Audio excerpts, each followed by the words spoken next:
السلام علیکم ناظرین، میں ہوں لبید احمد۔ ناظرین، ایک بہت اہم خبر ہے۔ نیتن یاہو نے غزہ پٹی کی خفیہ مدد کی ڈیوائیڈ اینڈ کانکر پالیسی کے تحت۔ اسرائیل نے قطر سے غزہ اسٹرپ کو $1 ارب سے زائد رقم منتقل کرنے کی اجازت دی۔ یہ رقوم 2012 سے 2018 کے درمیان اسرائیلی حکومت کی منظوری سے غزہ پہنچتی رہیں۔ گزشتہ سال بھی قطر نے غزہ کو تقریباً $200 ملین امداد، ایندھن اور تنخواہوں کے لیے دیے۔ رپورٹس کے مطابق اسرائیل کو انٹیلیجنس وارننگز تھیں کہ حماس بڑے حملوں کی منصوبہ بندی کر رہا ہے۔ اس کے باوجود رقم کی منتقلی جاری رکھی گئی۔ 2014 کی جنگ کے بعد غزہ تباہ ہو چکا تھا۔ قطر نے غزہ کی تعمیر نو کے لیے مالی مدد شروع کی۔ یہ رقم اسرائیل کی اجازت اور سہولت کے بغیر غزہ نہیں پہنچ سکتی تھی۔ نیتن یاہو نے نہ صرف اس کی اجازت دی بلکہ اس منصوبے کی حمایت بھی کی۔ 2017 میں امریکہ قطر پر پابندیاں لگانا چاہتا تھا۔ نیتن یاہو نے واشنگٹن میں لابنگ کر کے قطر کا دفاع کیا۔ انہوں نے کہا کہ قطر مسئلہ نہیں بلکہ حل کا حصہ ہے۔ 2018 سے نقد رقم سوٹ کیسز میں غزہ منتقل کی جانے لگی۔ اسرائیلی سیکیورٹی فورسز خود اس عمل کو ممکن بناتی تھیں۔ قطری سفارتکار کو اسرائیل اردن بارڈر سے غزہ لے جایا جاتا تھا۔ وہ رقم پہنچا کر واپس لایا جاتا تھا۔ 2021 میں حکومت بدلنے کے بعد بھی یہ پالیسی جاری رہی۔ یونائٹڈ نیشنز کو بطور مڈل مین شامل کیا گیا۔ ادھر قطر رقم اقوام متحدہ کو دیتا اور وہ آگے غزہ میں تقسیم کرتا۔ اسرائیلی موقف اور حکمت عملی یہ تھی، یعنی اسرائیل کا خیال یہ تھا کہ یہ مالی مدد غزہ میں نظم و ضبط قائم رکھنے میں مدد دے گی۔ اس سے فلسطینی ریاست کے قیام کے مطالبے کا دباؤ بھی کم ہو سکتا تھا۔ مقصد یہ بتایا جاتا ہے کہ حماس کو مضبوط رکھ کر فلسطینی قیادت کو تقسیم رکھا جائے۔ اس حکمت عملی سے پیلسٹینین اتھارٹی کمزور رہی۔ وزیر اعظم بنجامن نیتن یاہو پر الزام ہے کہ انہوں نے اس پالیسی کو جاری رکھا۔ ناقدین کے مطابق یہ خاموشی خریدنے کا یعنی بائنگ کوائٹ کی حکمت عملی تھی۔ ناقدین کے مطابق یہی پیسہ بعد میں سرنگیں، راکٹ اور ہتھیار بنانے میں استعمال ہوا۔ مزید انکشافات یہ ہیں کہ موساد چیف ڈیوڈ برنیا نے بھی خفیہ مذاکرات میں ان ادائیگیوں کے جاری رکھنے کی حمایت کی۔ قطر کی جانب سے ہر ماہ لاکھوں ڈالر غزہ بھیجے جاتے رہے۔ یہ رقوم بظاہر انسانی ہمدردی کے لیے تھیں، لیکن اب ان کے ممکنہ غلط استعمال پر سوال اٹھ رہے ہیں۔ قطر نے الزامات کو مسترد کیا ہے کہ رقم کا غلط استعمال ہوا ہے۔ انٹیلیجنس رپورٹس کے مطابق رقم کے استعمال پر مکمل نگرانی نہیں تھی۔ یہ واضح نہیں تھا کہ پیسہ کہاں خرچ ہو رہا ہے۔ حماس کو مسلسل کروڑوں ڈالر ملتے رہے۔ حملے سے چند ہفتے پہلے بھی اسرائیلی پالیسی یہی تھی کہ ادائیگیاں جاری رہیں۔ ڈیوڈ برنیا نے بھی اس پالیسی کی حمایت کی۔ 7 اکتوبر کے حملے کے بعد نیتن یاہو نے اچانک پالیسی بدل دی۔ حماس کو سب سے بڑا دشمن قرار دے دیا۔ اسرائیلی حکومت نے بھی اس بات کو مزے کا خیز قرار دیا کہ اس نے حماس کی مدد کی۔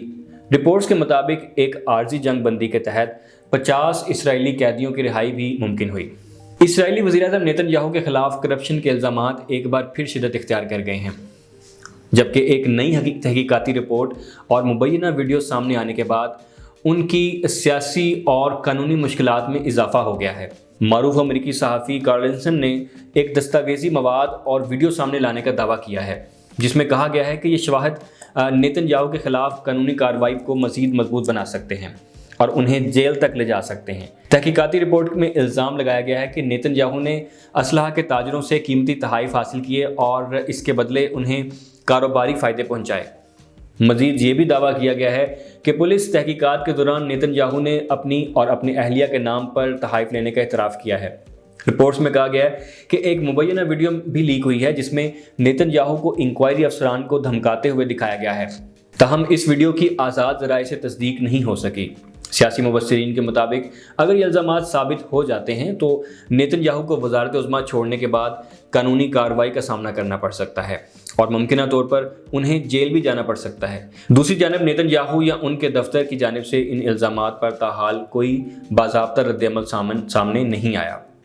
نیتن یاہو نے اپنی سیاسی طاقت کو برقرار رکھنے کے لیے نہ صرف داخلی سطح پر متنازع اقدامات کیے بلکہ خارجہ اور سیکورٹی پالیسیوں کو بھی اسی تناظر میں استعمال کیا۔ نیتن یاہو پر برسوں سے کرپشن کے الزامات موجود ہیں، جن میں امیر کاروباری شخصیات سے مہنگے تحائف لینا اور میڈیا ہاؤسز کے ساتھ خفیہ ڈیلز کر کے اپنے حق میں کوریج حاصل کرنا شامل ہے۔ خاص طور پر ایک بڑے اسرائیلی میڈیا پلیٹ فارم کے ساتھ مالی فائدے کے بدلے مثبت خبروں کی فراہمی کا معاملہ ان کے خلاف ایک بڑا کیس بنا۔ ناقدین کا کہنا ہے کہ یہ صرف چھوٹے تحائف کا معاملہ نہیں ہے، بلکہ طاقت کے استعمال کے ذریعے پورے نظام کو اپنے حق میں موڑنے کی کوشش تھی۔ یہ بھی کہا جاتا ہے کہ 2015 کے بعد جب نیتن یاہو نے بڑی سیاسی کامیابیاں حاصل کیں تو ان کے طرز حکمرانی میں نمایاں تبدیلی آئی۔ وہ زیادہ خود اعتماد بلکہ ناقدین کے مطابق حد سے زیادہ طاقت کے استعمال کی طرف مائل ہو گئے۔ اسی دوران انہوں نے عدالتی نظام میں اصلاحات کے نام پر ایسی تبدیلیاں لانے کی کوشش کی جنہیں اسرائیل کے اندر بڑے پیمانے پر عوامی احتجاج کا سامنا کرنا پڑا۔ مخالفین کا موقف تھا کہ یہ اصلاحات دراصل ان کے خلاف چلنے والے مقدمات کو کمزور کرنے کی کوشش ہیں۔ فلسطین کے معاملے میں سب سے اہم اور متنازع پہلو ڈیوائیڈ اینڈ کنکر کی پالیسی ہے۔ اس کے تحت یہ الزام لگایا جاتا ہے کہ حماس کو مکمل طور پر ختم کرنے کے بجائے ایک حد تک مضبوط رہنے دیا گیا، جبکہ فلسطینین اتھارٹی کو کمزور رکھا گیا۔ اس حکمت عملی کا مقصد ناقدین کے مطابق فلسطینی قیادت کو متحد ہونے سے روکنا تھا تاکہ ایک مضبوط اور متفقہ فلسطینی موقف سامنے نہ آ سکے۔ اسی تناظر میں قطر سے غزہ میں آنے والی مالی امداد کو بھی ایک متنازع پہلو کے طور پر پیش کیا جاتا ہے، جس کے بارے میں کہا جاتا ہے کہ اس نے حماس کو مزید مضبوط کیا۔ یہ پالیسی وقتی طور پر اسرائیل کے لیے فائدہ مند سمجھی گئی کیونکہ ایک تقسیم شدہ فلسطینی قیادت عالمی سطح پر کم دباؤ پیدا کرتی ہے، خاص طور پر فلسطینی ریاست کے قیام کے حوالے سے۔ تاہم ناقدین کا کہنا ہے کہ یہی حکمت عملی بعد میں خطرناک ثابت ہوئی کیونکہ اس نے حماس کو عسکری طور پر مضبوط ہونے کا موقع دیا ہے، جس کے نتائج بعد میں سامنے آئے۔ اکتوبر 7 اٹیکس اس پوری بحث کا ایک اہم موڑ ہے۔ اس حملے نے نہ صرف اسرائیل کی سیکیورٹی پالیسیوں پر سوالات اٹھائے ہیں بلکہ یہ بھی پوچھا جانے لگا ہے کہ آیا حکومت اس خطرے کو پہلے سے بھانپنے میں ناکام رہی ہے یا اس نے اسے سنجیدگی سے نہیں لیا ہے۔